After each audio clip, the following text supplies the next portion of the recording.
పాడి కౌశిక్ రెడ్డి పార్టీ మారినటువంటి ఎమ్మెల్యేలు మీరు ఎక్కడ కూడా తిరగనియను, నేను మిమ్మల్ని ఇట్లే నిలదీస్తా, నేను ఇట్లే దాడులు చేస్తా అన్నటువంటి తీరుగా ఆయన వ్యవహారం మొన్న కనబడడం జరిగింది. తోటి ఎమ్మెల్యే పైన దాడి చేసేటువంటి ప్రయత్నం చేయడం జరిగింది. దాడి చేయబోయింది ఆల్రెడీ మైక్ గుంజుకొని ఆయన మీదికి పోతా ఉన్నాడు. పోలీసులు లాక్కెళ్ళినప్పుడు కూడా ఇంకా ఆయనే వాళ్ళ తోటి ఎమ్మెల్యే సంజయ్ మీదకి పోతా ఉన్నాడు. సో పార్టీ మారినటువంటి ఎమ్మెల్యేలు నేను తిరగనివ్వనని చెప్పినటువంటి కౌశిక్ రెడ్డి పట్ల మహిపాల్ గారు ఏమని చెప్తారు? అదే ఇప్పుడు గతంలో గాంధీ తాతది ఒక స్టోరీ ఉంది. ఒక తల్లి కొడుకుని తీసుకుని వెళ్తాట గాంధీ తాత దగ్గరికి. ఎందుకు తీసుకెళ్తుంది అంటే వాడు ప్రతిరోజు షుగర్ రోజు తినేదట, చక్కెర రోజు తింటే దగ్గు తగులుతుందట. చక్కెర బెల్లం ఇట్లా తింటుంటే గాంధీ తాతడికి పోయి గాంధీ తాత చెప్తే నువ్వు ఎన్ని రోజులు చెప్పి నేను కొడుకు గాంధీ తాతడికి పోతే చెప్తే ఇంటాడేమో అని పోతే గాంధీ తాత ఏమన్నాడంటే ఇది విన్న తర్వాత ఇది స్టోరీ చెప్పిన తర్వాత ఇటు దగ్గు కలుగుతుంది అయినా బంద్ చేస్తాడు ఇట్లా అంటే ఆయన ఉండి ఒక 15 రోజుల తర్వాత రామ్మన్నాడట. 15 రోజుల తర్వాత వచ్చినాక అప్పుడు చెప్తాడట, బాబు ఇది మంచిది కాదు ఇట్లా అట్లా అది చెప్తే అలా తల్లి అడుగుతాడట, అరే మరి అంటే గాంధీ గారు మీరు ముందే 15 రోజుల క్రితమే చెప్తే అయిపోవు కదా, ఎందుకు ఇంత తీసుకురంటే ఆ చక్కెర తినుడు ఆ బెల్లం తినుడు నాకు కూడా అలవాటు ఉంది రోజు, నేను ఏదైనా చెప్పాలంటే నేను బంద్ చేసి చెప్పాలి కదా అవును అని చెప్పేసి ఆయన బంద్ చేసిన తర్వాత 15 రోజులు టైం పడితే చెప్తాడు. ఎందుకు చెప్తున్నాం అంటే మనము నీతులు చెప్పే ముందు మనం పాటించాలి. ఇప్పుడు బీర్ మంచిది కాదు లేదంటే సిగరెట్ మంచిది కాదు అని చెప్పినావు, సిగరెట్ పట్టినోడిని బహిరంగంగా సిగరెట్ పట్టినోడిని నువ్వు చట్టబద్ధంగా శిక్షించాలంటున్నావు. మంచిదే కానీ నువ్వే సిగరెట్ రోడ్ల మీద పట్టుకుంటా ఇంకోటి నీతులు ఎట్లా చెప్తావు? అంటే దయ్యాలు వేదాలు వల్లించలేవు కదా. ఇప్పుడు కౌశిక్ రెడ్డి ఎట్లుందంటే వీడు ఫస్ట్ కాంగ్రెస్ లో ఉండి బీఆర్ఎస్ కు చంపాడు. గతంలో వైసీపీ ఉండే మహబూబాద్ లో మానుకొండలో ఒరిని అమ్మ ఉద్యమకారులు ఇదే హరీష్ రావు అప్పుడు ఉద్యమం చేసిండు, కేటీఆర్ కావచ్చు తెలంగాణ ఉద్యమకారులు ఇంటి వీళ్ళు ఉన్నారా లేదంటే మొత్తం తెలంగాణ ఉద్యమకారుల మీద కౌశిక్ రెడ్డి రాళ్ళు ఇసిరిండు. ఇసిరి వాళ్ళకు గాయాలైనాయి, హాస్పిటల్లో పడ్డారు. అరే కేసీఆర్ అని కౌశిక్ రెడ్డి అన్నాడు మన వల్లే, అరే కేసీఆర్ అని వీడు మొత్తం అందరిని మోసం చేసిండు, ముంచుతున్నాడు, వీడు వల్ల తెలంగాణ రాదు, అరే బట్టే బాజ్ కేసీఆర్ అని ఇట్లా మాట్లాడాడు. మరి అట్లా మాట్లాడినోడు మళ్ళీ అదే పార్టీలోకి పోయి వాడు తీసుకునేటోడికి సిగ్గు లేదు, పోయినోడికి సిగ్గు లేదు.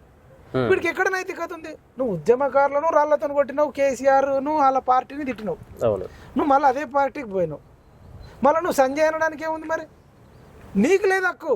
సంజయ్ని అడగడానికి జగిత్యాల ప్రజలు అడుగుతారు, తెలంగాణలో ఉన్న ఉద్యమకారులు అడుగుతారు, లేదంటే ప్రజాస్వామికవాదులు అడుగుతారు. కానీ నీకెక్కడిది అంటున్నాను, నువ్వెవడు, హూ ఆర్ యూ, నీ వాట్ ఈజ్ యువర్ బ్యాక్గ్రౌండ్?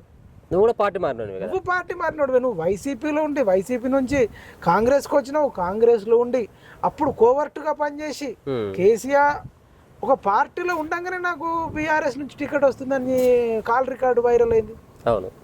నువ్వు కాంగ్రెస్లో ఉండి నాకు బీఆర్ఎస్ నుంచి టికెట్ వస్తుంది అంటే దాని తర్వాత వీళ్ళు సస్పెండ్ చేసిర్రు. అంటే వీని చరిత్ర అంతా నీచ చరిత్ర అంటున్నా, పార్టీ నుంచి సస్పెండ్ చేసిర్రు. గతంలో జీవిత రాజశేఖర్ వాళ్ళతోని గొడవ పడ్డట్టు మనం విన్నాం. వీడు అసలు వీడు గొడవ పడంది ఎవరితోని?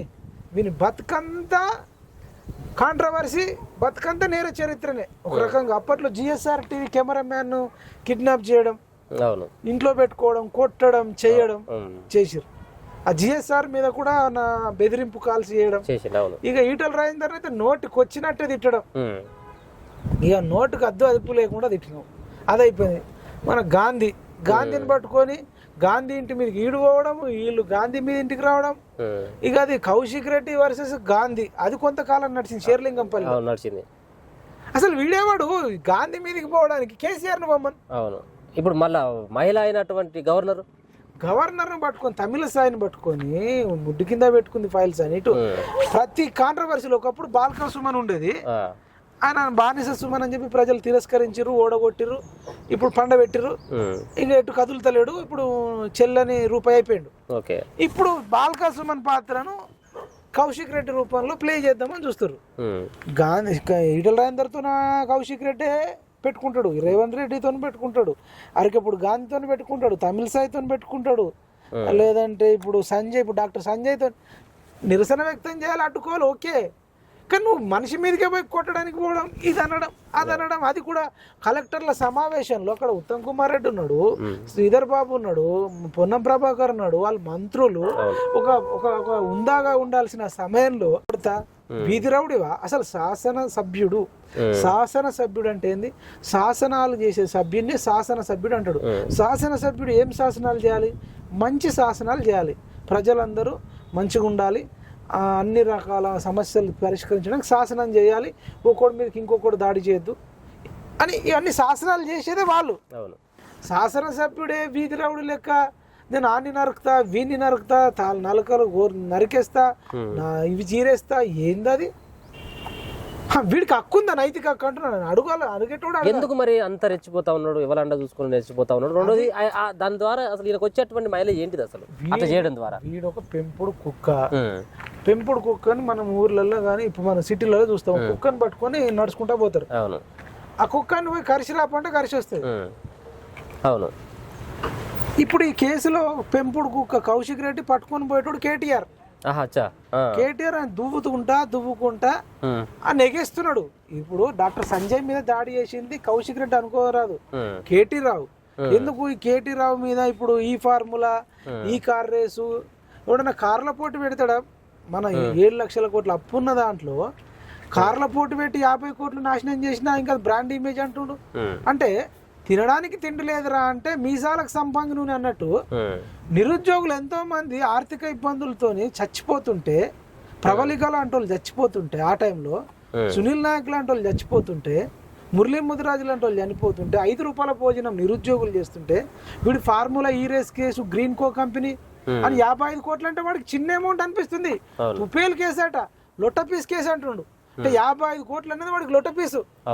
అసలు నేను ఎవడరా పెట్టమన్నది? నిరుద్యోగులు పెట్టమన్నారా? నువ్వు బ్రాండ్ ఇమేజ్ అంటే నువ్వు నిరుద్యోగులకు జాబులు ఇవ్వాల్సింది, నిరుద్యోగ భృతి ఇవ్వాల్సింది, అదో బ్రాండ్ ఇమేజ్. మేము మా తెలంగాణ ఇట్లా చూసుకుంటున్నాం, మంచి 5 రూపాయల భోజనం కాదు వీళ్ళకి 50 రూపాయల భోజనం పెడుతున్నామని నువ్వు పెట్టాల్సింది. ఆ రోజు నిరుద్యోగులకు ఇన్స్టిట్యూషన్లో ఫీజులు కట్టాల్సింది, బుక్కులు కొనియాల్సింది, కోచింగ్ ఫీజు కట్టియాల్సింది, ఎగ్జామ్ ఫీజు కడితే అది ఒక brand image. What is your brand image రా? 55 కోట్లు అంటే వాడికి లొట్ట పీసట. గ్రీన్ కో కంపెనీ ఎవరిది? నువ్వు టెండర్లను పిలువవు. అసలు అది రేస్ పెట్టడమే తప్పంటే మళ్ళీ దానికి టెండర్లు లేవు. అది గ్రీన్ కో company, foreign company, RBI permission లేదు, ఆర్థిక మండలి పర్మిషన్ లేదు. అడగొద్దా? లొట్ట పీస్ అంటావు 55 కోట్లు. మన ఊర్లలో ఒక 50 లక్షలు దొంగతనం చేస్తేనే మన ఇష్టం వచ్చినట్టు కొడతారు. కొట్టరా? 50 రూపాయలకు కొడతారు, 50,000 కొడతారు, 50 లక్షలకు కొడతారు. నువ్వు అట్లాంటి 55 కోట్లు నీకు లొట్ట పీస్ అంటున్నావు. ఇది అడుగుతున్నందుకు దీనిలో అరెస్ట్ అయ్యే అవకాశం ఉంది కాబట్టి, టాపిక్ డైవర్ట్ కావాలి కాబట్టి పెంపుడు కుక్కను వదులుతున్నారు. అంటే ఇప్పుడు కేటీఆర్ చెప్పినటువంటి విధంగా ఇప్పుడు సంజయ్ అంటే ఇప్పుడు సంజయ్ మీద దాడి చేయి, కానీ బయట చేస్తావా? చేసుకో. కానీ ఒక సమావేశం ఉంది, సమావేశంలో ఒక ఉందాగానే ఉండాలి, ఒక సందర్భం కాదు కదా అది. అదే ఆ సందర్భమా? ఇప్పుడు అసెంబ్లీలో అడుగుతారు, ఎవడన్నా అసెంబ్లీలో కానీ జిల్లా సమీక్షలో కానీ అడుగుతారు. అసెంబ్లీలో సైతం కూడా స్పీకర్ మీద కాగితాలు ఇసిరేసిండు ఇదే కౌశిక్ రెడ్డి. స్పీకర్ ను అవమానించుడే, వాళ్ళ నీళ్ళని బూతులు తిట్టుకుంటుండే, వెనకాల విజిల్స్, ఆయన కూతుర్ని తీసుకొని పోయిండు ఒకసారి అసెంబ్లీకి వెళ్ళి, ఆమె వెనకాలకి ఆగి చెప్తుంది. అసలు నిజానికి ఇప్పుడు కౌశిక్ రెడ్డి అనేటోడు హుజూరాబాద్ ప్రజలారా నెక్స్ట్ టైం వానికి ఓటేయకండి ఒకటి. రెండోది, వీని గురించి మీరు అందరు హుజూరాబాద్ ప్రజలు ఏం చేశారంటే, వాడు కూతుర్ని చంపేస్తా అన్నాడు కౌశిక్ రెడ్డి, ఆయన కూతుర్ని చంపుతా, కౌశిక్ రెడ్డి ఆయన భార్యను చంపుతా, నేను చచ్చిపోతా అన్నాడు. అంటే ముగ్గురం చచ్చిపోతాం, వాళ్ళిద్దరిని చంపి నేను చచ్చిపోతాను లైన్ లో. కౌశిక్ రెడ్డి మరి అంటే అంతిమయాత్రకు వస్తారా? పాడి కౌశిక్ రెడ్డి పాడే కడతారా? శవయాత్రకు వస్తారా లేదా విజయయాత్రకు వస్తారా అన్నాడు. శవయాత్ర అంటే ముగ్గురు చచ్చిపోతున్నారు. ముగ్గురు చచ్చిపోతారంటే ముగ్గురు పిల్లకు ధైర్యం కాదు, తల్లికి ధైర్యం కాదు. వీడే రౌడీ కాబట్టి వాళ్ళకి అంటే చచ్చిపోవడంలో రకరకాలుగా చచ్చిపోతారు. అంటే వాళ్ళ కూతురుకి భార్యకు ఉరేసి వీడు వేసుకుంటుండేనా, లేకపోతే వాళ్ళకింత మంది ఇచ్చి చచ్చిపోయే మంది ఇచ్చి కూతురికి భార్యకి ఇచ్చి తర్వాత వీడు తినేటోడా, లేదంటే ఏదైనా బిల్డింగ్ ఎక్కి వాళ్ళిద్దరిని నూకేసి వీడు బిల్డింగ్ మీద దూకేదా, లేదంటే ఏదైనా ట్రైన్ కింద వాడు వాళ్ళిద్దరిని చంపేసి వీడు తర్వాత చచ్చిపోయేదా? మొత్తానికి ఆ ప్రజలకు, హుజూరాబాద్ ప్రజలకు ఏం చేసినట్టే వీళ్ళిద్దరిని చంపేస్తా నాకు ఓటేయకపోతే, వాళ్ళిద్దరిని చంపి పిల్లాన్ని కూతుర్ని చంపి నేను చచ్చిపోతా అనేసరికి వీడింట్లో మన్నవాడ వీడి చచ్చిపోయా కానీ అనవసరంగా ఆ భార్య మంచిది ఉన్నది, కూతురు మంచిది ఉంది, పుసుకొని వాళ్ళిద్దరిని చంపవు ఇట్లా, వీడు మంచోడు కాదు అసలు వీడికి నేర చరిత్ర ఉందని వాళ్ళు కూతురు మీద సింపతితోని, భార్య మీద దయతోని, జాలితోని ఈ పాపిస్టోడికి ఓటేస్తే వీడు ఇలా డింగానండి. ఊర్లో దున్నపోతూ మన చేనులో పడ్డట్టే ఒక గజ్జి కుక్క ఎర్లేసిన కుక్క, గజ్జి కుక్క ఎట్లయితే అందరికి గజ్జి అంటిస్తుందో అట్లా వీడు ఎవడండి, వీడి బ్యాక్గ్రౌండ్ ఏందండి, వీడికి ఏం రైట్స్ ఉన్నాయండి? మేము వచ్చి కేసీఆర్ని అడుగుమను, కేసీఆర్ కేటీఆర్ అడిగితే అంటారు నువ్వు అప్పుడు మొత్తం కాంగ్రెస్ ఎమ్మెల్యేలు అందరినీ కలుపుకొని సిఎల్పిని విలీనం చేసుకున్నావు కదా, నీకేం ముఖం ఉందని అంటారు. కాబట్టి కౌశిక్ రెడ్డితో అడిగిపిస్తారు. ఇప్పుడు ఇలా తలసాని శ్రీనివాస్ యాదవ్ బీఆర్ఎస్ లో ఉన్నాడు, ఏ పార్టీ నుంచి గెలిచిండని అప్పుడు ఫస్ట్ లో 2014లో టీడీపీ నుంచి గెలిచిండే నువ్వు తీసుకున్నావు. సబితా ఇంద్రారెడ్డి ఏ పార్టీ అండి, కాంగ్రెస్ నుంచి గెలిస్తే నువ్వు ఇలా తీసుకుని మంత్రి ఇచ్చినావు.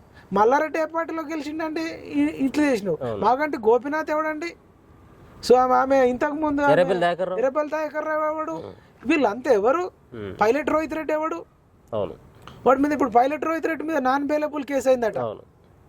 వీడు ఏదో కంపెనీలో పనిచేసే పార్ట్నర్ల మీదనే చెక్ రాసిస్తే చెక్ చెల్లలేదట, నాన్ బెయిలబుల్ కేసు. అన్నం పెట్టిన వాళ్ళకు రూములో ఉంచుకున్న వాళ్ళకి మోసం చేసి పైలట్ రోహిత్ రెడ్డి ఎటు వారిపోయిందో తెలియదు. ఇప్పుడు పైలట్ రోహిత్ రెడ్డి మీద చర్చ జరగాలి యాక్చువల్లీ. పైలట్ రోహిత్ రెడ్డి పక్కకు తప్పిపోయింది. అసలు ఇట్లాంటి పైలట్ రోహిత్ రెడ్డి లాంటి వాళ్ళు, కౌశిక్ రెడ్డి లాంటి వాళ్ళు, లేదా బాల్కా సుమన్ లాంటి వాళ్ళు, గాదర్ కిషోర్ లాంటి వాళ్ళు రౌడీలను పెంపొందిస్తున్నారు తప్ప మీకేం రైట్స్ ఉన్నాయి? మీరు అడగాలంటే మేము అడుగుతాంలే, మీ వాళ్ళు తప్పే, ఎవరు తీసుకున్నా తప్పే, కానీ దానికి ఒక చట్టం బలంగా తీసుకొచ్చి మీరు అనండి, ఏదైనా చట్టానికి పట్టుపట్టండి. అసలు ఆ పార్టీ మారిన కొద్ది రోజులకే ఇగో ఈ పలానా డేట్ నాడు తీసిపడేయాలని అట్లాంటి దానికి పట్టుబడతలే. నువ్వు ఈ నేర్పిన విద్యనే కదా నీరజాక్ష అన్నట్టు మీరు అందరినీ టీడీపీ వాళ్ళని తీసుకున్నారు, కాంగ్రెస్ వాళ్ళని తీసుకున్నారు, సిపిఐ వాళ్ళని తీసుకున్నారు, కమ్యూనిస్ట్ వాళ్ళని తీసుకున్నారు, ఈవెన్ బిఎస్పీ వాళ్ళని కూడా ఇందిరాకరణ్ రెడ్డి వాడేం మనిషి, వాడు నిర్మల్ అంతా కబ్జా చేసిండట. మొత్తం నిర్మల్ ఊర్లకు చెరువులు వచ్చినాయి. సిరిపూర్ కాగజ్నూర్ నుంచి ఆయన ఇంతకు ముందు మాజీ ఎమ్మెల్యే ఉండే కోనేరు కోనప్ప, వీళ్ళంతా బిఎస్పీ నుంచి గెలిచిన వాళ్ళు. హరిప్రియ ఇక్కడ మన ఖమ్మం, ఉమ్మడి ఖమ్మం జిల్లాలో ఆమె హరిప్రియ, కొత్తగూడెం కాదు ఇల్లందు, ఆమె అంతా కాంగ్రెస్. వీళ్ళందరినీ తీసుకొని మీకేం రైట్స్ ఉన్నాయని వైఎస్ఆర్సీపీ నుంచి కూడా వదిలిపెట్టలే మీరు. అట్లా వీళ్ళకు ఎటువంటి హక్కు లేదు. కౌశిక్ రెడ్డి అనేటోడు అసలు నురి తీసినా తక్కువనే, లైఫ్ లాంగ్ జైలు వేయాలి. ఈ సైకో ఎప్పుడు ఎవరిని ఏం చేస్తాడో తెలియదు. అంత ఎమ్మెల్యే పొజిషన్లో ఉన్నోడు మీదికే పోయిందంటే సామాన్యులు. ఇప్పుడు ఒకవేళ రూలింగ్ లో ఉంటుంటే కౌశిక్ రెడ్డి అవుతుండేనిగా, గన్నులు పట్టుకొని కాల్ చేస్తుండే నేను. వీడు పెద్ద నేర చరిత్ర ఉన్నదంటారు. కాబట్టి ఉత్తమ్ కుమార్ రెడ్డి గారు మీకు బంధువు అవుతాడని తెలుసు, దగ్గర మనిషి అని తెలుసు. అతన్ని కంట్రోల్ చేస్తారా, ఏం చేస్తారా చెయ్యండి. లేదంటే ఇట్లాంటి క్రిమినల్ ఒక గజ్జి కుక్కను, పెంపుడు కుక్కను, ఊర్లలో కుక్కలు నేరేస్తారు. మనం కుక్కలు పిల్లల మీదకి కరుస్తుంటాయి.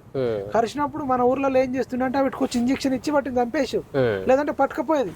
అట్లా మనుషులలో కూడా, కుక్కలలో కూడా గజ్జి కుక్కలు, కరిచే కుక్కలు ఉన్నట్టు మనుషులలో కరిచే మనుషులు ఉన్నారు. కాబట్టి ఇట్లాంటి కౌశిక్ రెడ్డి లాంటి వాళ్ళను ఖచ్చితంగా పట్టుకుపోయి జైల్లో పెట్టి లైఫ్ లాంగ్ బయటకు రాకుండా చేయాలని కోరుకుంటున్నాను. ఇప్పుడు కేటీఆర్ కూడా అంటా ఉన్నాడు, పార్టీలు మారినటువంటి వ్యక్తులను ప్రశ్నిస్తే కేసులు పెడతా ఉన్నారు, అక్రమంగా బంధిస్తూ ఉన్నారు, మమ్మల్ని ఇబ్బందులు పెడతా ఉన్నారు, పార్టీ మారినటువంటి వాళ్ళని మేము ప్రశ్నించొద్దా అని చెప్పేసి ఆయన అంటా ఉన్నాడు. ప్రశ్నించాలి కానీ నీకేం రైట్స్ ఉన్నాయి అంటున్నావు. నువ్వు ఏడవన్నావు మరి ఆ రోజు మీ నాన్న లోపల తీసుకున్న రోజు నువ్వు కూడా ఉన్నావు కదా, నువ్వు వర్కింగ్ ప్రెసిడెంట్వే కదా. అవునా నాన్న, మరి తలసాని శ్రీనివాస్ యాదవ్ ఎందుకు తీసుకుంటున్నావు, సబితా ఇంద్రారెడ్డిని ఎందుకు తీసుకుంటున్నావు, ఎర్రబెల్లి దయాకర్ రావుని ఎందుకు తీసుకుంటున్నావు అని నువ్వు ఎందుకు ప్రశ్నించలే? ఫస్ట్ టైం తీసుకున్నావు 2014లో గెలిచినప్పుడు, 2018లో గెలిచినప్పుడు మళ్ళీ తీసుకున్నావు. నీకు ఆల్రెడీ 88 ఇచ్చినాక కూడా నువ్వు తీసుకున్నావు. మరి నీకేం రైట్స్ ఉన్నాయి? మరి నువ్వు మళ్ళీ ఒకసారి నేను ఎప్పుడు ఇట్లా చేయనని చెప్పు, లేదంటే చట్టం తీసుకురావడానికి మీరు ఫైట్ చేయండి. మేము గతంలో చేసింది తప్పే అని ఒప్పుకోండి. గతంలో మేము చేసిన తప్పు మేము భవిష్యత్తులో చెయ్యము. మేము చేసిన దానికి ముక్కుర నేల రాకుతున్నాం, చెంపలేసుకుంటున్నాం. భవిష్యత్తులో ఈ పార్టీలు అనేటి జంపింగ్ జిలాయిన్లు ఉండొద్దంటే అసెంబ్లీలో ఆల్ పార్టీ మీటింగ్ పెడదాం, ఒక చట్టం తీసుకొద్దాం, ఆ నరేంద్ర మోడీ గారిని కలుద్దాం. ఇంకా నుంచి ఇంకా ఎవడు ఏ పార్టీలో గెలిచినాడో ఆ పార్టీలో ఉండేటట్టు చేద్దామని అట్లా చేయండి. మరి మేమందరం సపోర్ట్ చేస్తాం. అది చేయకుండా ఇప్పుడు మళ్ళా రేపు వీళ్ళు గెలిచినా వీళ్ళందరినీ కొంటారు. మళ్ళా 2024 ఎలక్షన్స్ వస్తున్నాయి. 2024 ఎలక్షన్స్ లో గతంలో 2 సార్లు కొన్నారు, ఒకవేళ మళ్ళీ ప్రజలు మోసపోయి గెలిస్తే కనుక మళ్ళీ కొంటారు అంతే. వీళ్ళేం శుద్ధ పూసలు గారండి. అసలు వీళ్ళు ఎట్లా ఈ చట్టాలు ఎట్లున్నాయో నాకు అర్థం కాదు. ఒక్కొక్కసారి మెంటల్ ఎక్కుతుంది. ప్రజలు చిన్న తప్పు చేస్తేనే రాంగ్ రూట్లో పోయినామని వానికి ఫైన్ వేస్తారు, లేదంటే డ్రంక్ అండ్ డ్రైవ్లో వేస్తారు. అవన్నిటికంటే ఇది పెద్ద క్రిమినల్ కదా. ఒక పార్టీలో గెలిచినోడు ఇంకో పార్టీకి పోడేంది? అసలు గెలిచినా ఓడినా పార్టీలు చంపేంది అంటే వాడికి ఎందుకు అంత రైట్స్ చేయడం? దీని మీద పెద్ద చర్చ జరగాలి. ఖచ్చితంగా ఈ పార్టీలు మారేటోళ్ళ మీద చర్చ జరిగి ఏ పార్టీలు ఉన్నాడో ఆ పార్టీలు ఉంటున్నట్టు వీళ్ళు అట్లా ఒక వాతావరణం క్రియేట్ చేయండి. ఒక భారీ బహిరంగ సభ పెట్టండి. ఇక నుంచి మేము పార్టీలు మారడానికి వ్యతిరేకము, రేపు మేము అధికారంలోకి వచ్చినా మేము చెయ్యము, ఇప్పుడు అయిన వాళ్ళని కూడా ఇట్లా చేయడానికి మన అందరం కలిసి అందరం ఒక మీటింగ్ పెట్టుకుందామని నువ్వు అనండి, ఇనిషియేట్గా రండి, మేము వస్తాం. ఓకే, మొన్న కల్వకుంట్ల కవిత బీసీ నినాదం అని చెప్పేసి బయటకు వచ్చింది. దాని తర్వాత ఇక రెగ్యులర్గా ఉంటుంది కావచ్చు ఆమె కార్యకర్తను అనుకున్నాం, కొంత కనుమరుగా అయ్యింది. మొన్న వాళ్ళ అన్న ఫార్ములా ఈ రేసు సంబంధించిన విచారణ ఎదుర్కొన్న తర్వాత మంగళారతి తిప్పే కాడ ఒక కాడ కనబడ్డది, ఇక మళ్ళీ కనబడతలేదు. కేటీఆర్ అన్నట్టు వాడు ఏమైనా సాధించి వచ్చిండు ఆర తీయడానికి? ఈ నువ్వేమో తిహార్ జైలుకు పోయినావు, వాడు రేపు చెంచల్ కూడా జైలు పోతాడు. ఇదేమి ఇన్స్టాల్మెంట్ పద్ధతిలో నెలకు ఒకసారి మనము ఇల్లు కొన్నాం అనుకో, నెల కాగానే ఈఎంఐ వస్తుంది. తర్వాత అంటే బ్యాంక్ లోన్ తీసుకున్నాం అనుకో, నెల కట్టాలి ఏదనికైనా తీసుకుంటే. అట్లా ఏమి నెలకు ఒకసారి వస్తుంది. 6 నెలలు మొత్తం పోయిందంటే చెర్రపల్లి జైలు తిహార్ జైల్లో ఉండి ఇక మొత్తంగా మర్చిపోతురు. నువ్వు బీసీ కాదు, నీ భర్త బీసీ కాదు, పోనీ నీకేమన్నా మంచి చరిత్ర ఉందంటే అంత నేర చరిత్రనే ఉంది, లిక్కర్ స్కాము ఇట్లాంటి ఆమె కూడా. అంటే చూడు, బ్రహ్మం గారు ఎప్పుడో చెప్పిండండి, మొత్తం వ్యభిచారులే నీతులు చెప్తారు, దొంగలే రాజ్యం వెళ్తారు అని చెప్పిండు. ఇప్పుడు నేను వీళ్ళని చూస్తే దొంగలే నీతులు చెప్తున్నారు, ఇక దొంగలే నీతులు చెప్తున్నారు. ఒక్కొక్కటి దగ్గర కోట్ల డబ్బు ఉందండి. ఒక మంచి రైటర్ ని పిలిపించుకుంటారు, పాట రాపించుకుంటారు, ఒక మంచి సింగర్ ని పిలిపించుకుంటారు, మంచి మ్యూజిక్ డైరెక్టర్ ని పిలిపించుకుంటారు, పాటలు రాపించుకోలే. లిక్కర్ స్కామ్ లో అరెస్ట్ అయ్యి వచ్చిన ఆమె కూడా పాట రాపించుకున్నది. ఇప్పుడు లేవు ఈ ఫార్ములా రేస్ లో కార్ రేస్ లో పోయి వచ్చినాక కూడా పాట రాపించుకుంటాడు. ఇప్పుడు 6 అడుగుల బుల్లెట్ ఒకటి రాపించుకుంటాడు. యువనేత అని ఈడనట, యువరాజట. ఈ మేడం ఏమో ఈ ఏమో ఏమంటారు ఇనుముకు తుప్పు, బంగారానికి తుప్పు పట్టదని ఉంటది. దేనికి ఆ అగ్గికి నిప్పు పట్టదులే. ఈమె అగ్గి, ఈమె నిప్పు తుప్పు పట్టదట. ఈమెనే తుప్పు. తుప్పునే అగ్గితో కాలబెట్టాలి. తుప్పుని పట్టుకొని అగ్గికి చెదలు పట్టదులే. అగ్గికి చెదలే పట్టదులే, నిప్పుకు చెదలే పట్టదులే. ఓ మన కేసీఆర్ కూతురు అన్నట్టు కేసీఆర్ ఒక తుప్పు, ఆయన ఒక చెదలు, ఈమె ఇంకో పెద్ద చెదలు. లిక్కర్ స్కామ్ లో పోయి వచ్చింది అంటే చూడు, డబ్బులు ఎక్కువై మనకు వాడరండి వాళ్ళు. పెద్ద పెద్ద సింగర్లు మనకు వాడరు. మనం అన్ని 5-6 లక్షలు 10 లక్షలు ఇవ్వాలంటే ఎడికెళ్ళిస్తాం.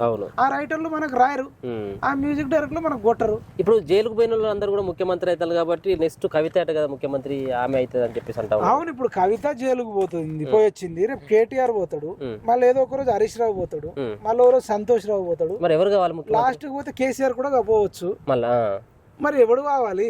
మొన్న అట్లాంటి పట్నం నరేందర్ రెడ్డి కూడా పోయి వచ్చిండు, కొడంగల్.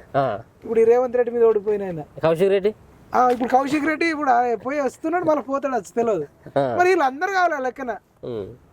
ఎంత దారుణం అయిపోయినాయి చట్టాలంటే, దుర్మార్గులకు, దుష్టులకు, పాపిస్టోడికి 50,000 పూచికత్తి పెట్టుకొని వాడు కౌశిక్ రెడ్డి గారికి బెయిల్ ఇచ్చిరండి. సామాన్యుడికి 50,000 అంటే పాయింట్ వలిగిపోతుంది. అంటే ఇప్పుడు చూడు, రాజకీయాలైనా, బెదిరించుడైనా, ప్రశ్నించుడైనా, కేసులైనా డబ్బున్నోడితోనే అయ్యేటట్టుంది కానీ నార్మల్ వాడితో కాదు. ఇక 50,000 అంటే ఇప్పుడు ఇప్పుడు నేనే నువ్వు పోయి అని ప్రశ్నించినావు అనుకోండి, కేసు పెడితే 50,000 పూచికత్తి, 50,000 పూచికత్తి, 2 మనుషుల్ని పెట్టాలి, ఇది అది, కారులో పోవాలి, ఒక అడ్వకేట్ ని పెట్టుకోవాలి. 7 అవుతుందండి. రాజకీయాలు ఇంత కాస్ట్లీ అయిపోయినాయి, ప్రశ్నించడం కూడా కాస్ట్లీ అయిపోయింది. ఇప్పుడు ఎమ్మెల్యేకు ఎంపీకి పోటీ చేసుడు తర్వాత ఏమన్నా ప్రశ్నించాలన్నా కానీ కాస్ట్లీ. పోలీసు వాళ్ళు వస్తారు, అనామతి ఎత్తుకపోతారు, కోర్టు ముందు జడ్జి గారి ముందు చేస్తారు. ఆయన జడ్జి గారు 50,000 లక్షను అంటాడు, 2 షూరిటీ అంటాడు, 14 రోజులు రిమాండ్ అంటాడు. మరి గరీబోడు 50,000 ఎడికెళ్ళి తేవాలి, 2 రిమాండ్ ఎడబెట్టాలి, 2 షూరిటీ ఎడికెళ్ళి పెట్టాలి, 14 రోజుల తర్వాత అడ్వకేట్ ని పెట్టుకోవాలి, బెయిల్లు, నాకు అనిపిస్తుంది అండి న్యాయ వ్యవస్థలో బెయిల్ ఏంది నాకు అర్థం కాదు. వాడు తప్పు చేసిండు వాడికి అప్పుడే శిక్ష వేస్తే అయిపోతుంది కదా. ఒక రోజు 2 రోజులు టైం తీసుకోండి, 2 రోజులు 3 రోజులు రిమాండ్లు ఉంచండి. వాడి మీద అభియోగం వచ్చింది 4 రోజులు 5 రోజులు రిమాండ్లు ఉంచి వాడు తప్పు చేసిండంటే వాడికి నెల రోజులు శిక్ష వేస్తావా, 6 నెలలు వేస్తావా, ఏడాది వేస్తావా శిక్ష వేయకుండా ఈ తిరగడం ఏందో నాకు ఈ కాన్సెప్ట్ అర్థం కాలేదు. దుబాయ్లో ఉన్నట్టే తల నరికి పడేయాలి ఎవడన్నా కరప్షన్ చేసినా, అరబ్ కంట్రీలో రేప్ చేసినా, మర్డర్ చేసినా, కరప్షన్ చేసినా నరుకుతారు. భూములు కబ్జాలు చేసినా వీళ్ళంతా భూముల కబ్జాల కోరలే కదండి. మొత్తం అడ్డగోలుగా అవాలా కంపెనీల ద్వారా డబ్బులు సంపాదించిన వాళ్ళు కదా. ఈ గ్రీన్ కో కంపెనీ అనేటోడు ఎవడు? మళ్ళీ గ్రీన్ కో కంపెనీ బీఆర్ఎస్ కి ఎందుకు అన్ని కోట్ల రూపాయల విరాళం ఇచ్చిండు? ఏంది మతలబు? మనం అంటే ఆర్ఎస్ ప్రవీణ్ కుమార్ అడిగిన గతంలో ఈ గచ్చిబౌలిలో ఇది ఎవరిదండి? Greenko company, Phoenix company ఎవరిదండి? ఈ వీటికి పెట్టుబడులు ఎవరు ఇట్లా వచ్చినాయని అడిగిండు. ఇట్లాంటి క్రిమినల్స్ లను తలలు తీసి నరికేసి హుస్సేన్ సాగర్ లో పడేయక ఏందో ఈ చర్చలు. ఇది నాకు ఒక్కొక్కసారి విచిత్రం అనిపిస్తుంది. ఈ న్యాయ వ్యవస్థలో కూడా చట్టంలో కూడా అనేక మార్పులు రావాలని నేను కోరుకుంటున్నాను. చివరిగా వాళ్ళకి ఏమని చెప్తావు? నిన్ను ట్రోల్ చేసేటువంటి వాళ్ళు కానీ, నిన్ను కామెంట్ చేసేటువంటి బ్యాడ్గా కామెంట్ చేసేటువంటి వాళ్ళకి చివరిగా 2 మాటలు ఏం చెప్తారు? నేను వాళ్ళకి ఏం చెప్తున్నా అంటే, మీ ఎమ్మెల్యే అంటే మీ నాయకుడిని పబ్లిక్ లోకి రమ్మనండి, ప్రజల తరఫున ప్రశ్నించమనండి. ఇంకా కుట్రలు చేసుడు, కుతంత్రాలు చేసుడు, కౌశిక్ రెడ్డి లాంటి వేసుడు, వాళ్ళని తిట్టించుడు, వీళ్ళని తిట్టించుడు. అరే గాదర్ కిషోర్ అనేటోడు ఇప్పుడున్న సినిమాటోగ్రాఫ్ మంత్రిని పట్టుకొని, కోమటిరెడ్డి వెంకటరెడ్డిని పట్టుకొని ఆయన తాగుతాడు, తాగి లాగులు ఉచ్చబోసుకుంటాడు అని చెప్పిండు. మరి ఒక మంత్రిని పట్టుకొని లాగులు ఉచ్చబోసుకుంటాడు అని చెప్పిన గాదర్ కిషోర్కి మీరు ఫోన్ చేయరు, గాదర్ కిషోర్తో మాట్లాడించిన కేటీఆర్కి చేయరు, కేటీఆర్కి డైరెక్షన్ ఇస్తున్న కేసీఆర్కి మీరు చేయరు. నేను తాగి ఇంకా బాత్రూంలో ఉచ్చబోస్తాడన్న, లావులో పోసుకుంటాను నేను అనలే. మరి గాదర్ కిషోర్ అనేటోడు కోమటిరెడ్డి వెంకటరెడ్డి డైరెక్ట్ ఒకసారి కదా 4-5 సార్లు, ప్రతిసారి కోమటిరెడ్డి వెంకటరెడ్డి తాగుతాడు, బీర్ సీసాలు చేస్తాడు, అది చేస్తాడు, లాగులు ఉచ్చబోసుకుంటాడు. ఇవేంది ఆ మాటలు? మరి అంటే న్యాయం అనేది అందరికి ఒకలాగా ఉండాలి కదా. మీరు ఆ గాదర్ కిషోర్ ని కంట్రోల్ చేయండి. ఈ ట్రోల్స్ అనేటి బూతులు అన్నిటి మీరు కామెంట్ల రూపంలో చేయకండి. చేయొద్దని చెప్పి మీ అధిష్టానానికి ఫోన్ చేసి ఎవరైనా బూతులు మాట్లాడినా, బూత్ కామెంట్లు పెట్టినా మా బీఆర్ఎస్ నుంచి సస్పెండ్ చేస్తామని మీరు మీ అధినాయకుడితో అనిపించండి. ఎట్లా ఎవడన్నా చేస్తే పడుతున్న కొందరిని సస్పెండ్ చేయండి. అప్పుడు మాలాంటి వాళ్ళం అసలు ఆయన జోలి తీయం, పత్రం తీయం. అది చెయ్యాలి, ప్రజల తరఫున కొట్లాడాలి. లేదు రిజైన్ చేస్తాడు, రిజైన్ చేయమనండి, ఆయన జోలికి కూడా రాదు.